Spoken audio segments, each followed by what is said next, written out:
Bagsak presyo ang bentahan ng bulaklak ngayong Mother's Day sa Dangwa.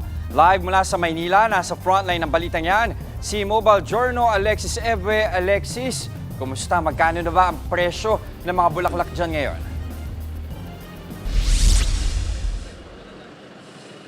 Jester, sa kabilangan ng selebrasyon ng Mother's Day, naging matumal daw ang bentahan ng mga bulaklak dito sa Dangwa. Kung noon ay triple ang kanilang kinikita, nako ngayon daw maswerte na sila kung hihigit pa sa 20 ang kanilang mga kita. Kusa nang ibinaba ng ilang tendero ng bulaklak ang mga presyo ng kanilang paninda para lang makabenta. Simula raw kasi nagkaroon ng krisis sa Middle East, kahit anong okasyon pa, matumal na ang bentahan.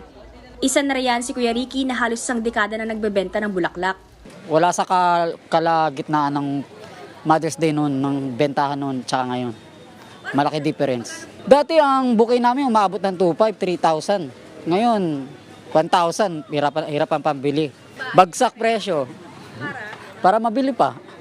Kaysa naman matapon, edi bagsak presyo muna lang. Kumita naman daw sila kahit papaano ng ibaba ang presyo, pero may mga nasasayang pa ring paninda.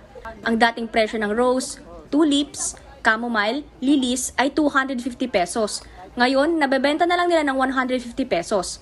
Para sa 10 stems ng carnation naman, 350 pesos noon, naging 250 pesos ngayon.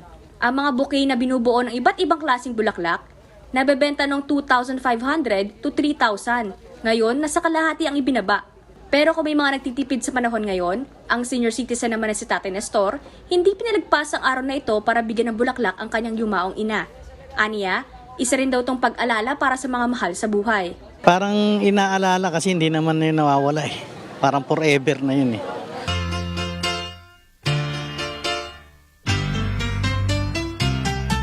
Samantala, candid moments at nakakatouch na message.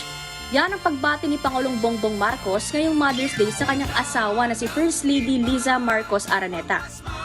Nagpapasalamat si PBBM sa pagtatag at pag-aaruga ni Liza sa kanilang pamilya. Pero bago yan, may naunang pusang Pangulo.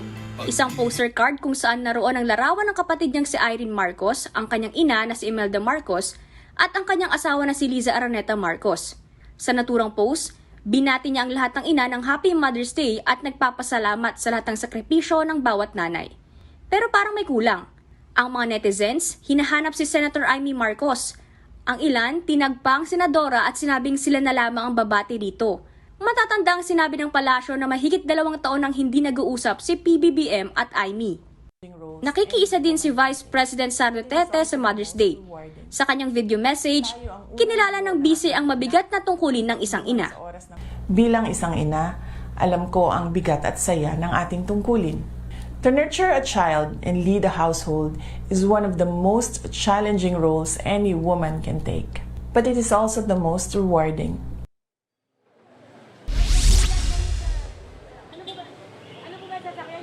At balik nga tayo dito sa Dangwa. Ay, salamat po. At kung mapapansin niyo ay talaga namang napakatumal nga dahil kukonti lang. Kung noon daw ay talagang siksikan yan, hindi nga daw makapasok yung mga motorsiklo dito o anong klaseng sasakyan. Pero ngayon ay pansin niyo naman na talagang pwede na sila makadaan ngayon. Yan munang latest. Jester, balik sa inyo. O para sa mga kapatid natin, may oras pa, pwede pa kayong pumunta ng Dangwa para bilhan ng bulaklak ang ating mga nanay. Muli maraming salamat, nag-uulat mula sa Maynila, Alexis Ebwe. Mga kapatid, Jess De Los Santos po, ang inyong kasangga sa paghahatid ng balita para sa may alam at may pakialam. Para sa tuloy-tuloy na makabuluhang balitaan, mag-follow at mag-subscribe na sa social media pages ng News 5.